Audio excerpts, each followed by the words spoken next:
First, I'll just say what some people might say about me, because having a big position in ISKCON, seems like a good reason to stay. But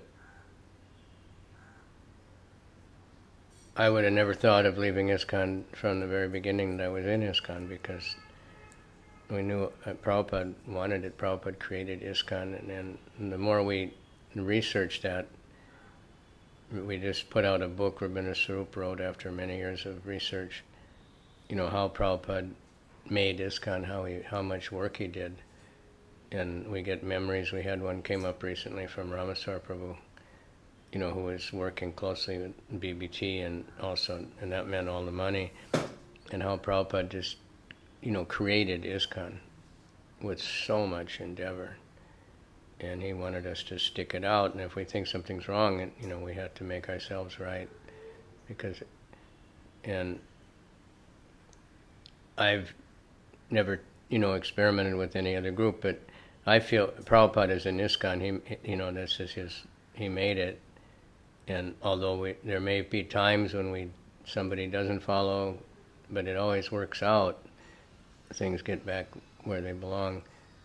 And I know some of my one god sister, she naturally got frustrated, and she visited a lot of other groups, and mostly people that were previous in, but she said they just have one thing in common: they're always criticizing ISKCON.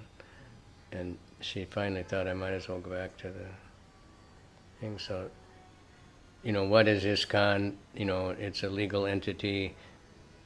Prabhupada made that, though. Prabhupada went to a lot of endeavor to do that, so it's not something to take, to ignore.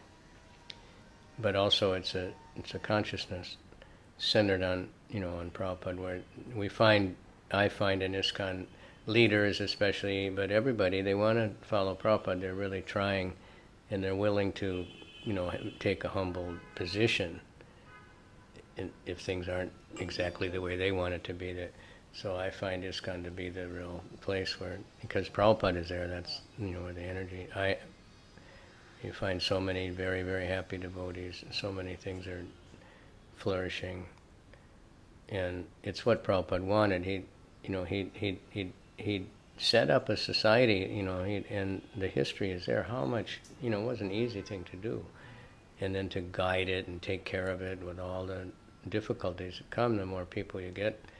So many things were happening, and Prabhupada just kept going, but he always told everybody, stay.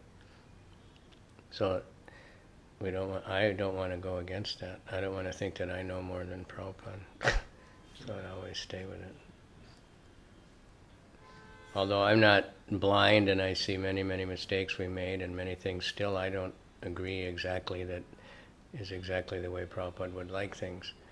But I see so many things that overpowers, any thinking, just because somebody does this or somebody said that, and, I'm not going to stick around. There's really no place to go, because we want to be with Prabhupada. You might get shelter of someone else, some other devotee, but it won't be Prabhupada, and Prabhupada saved us. At least me, for sure. And anybody who's ISKCON, really have to give Prabhupada the credit, because he did the original work, and he's the one that had enough faith to go out and preach, outside of the village. And then he created this whole society just to give us a facility. You can see that, he made all the books, but he understood that just reading the books is not going to help. Not that many people can become devotees or render service. So he made ISKCON. He made an organization where can engage so many people in Krishna's service and be connected to Prabhupada. So we should all, no matter what, we should work, and if we think we know better than something, we should work to make it better, at least our place. That's what I try to do. All right? No place to go.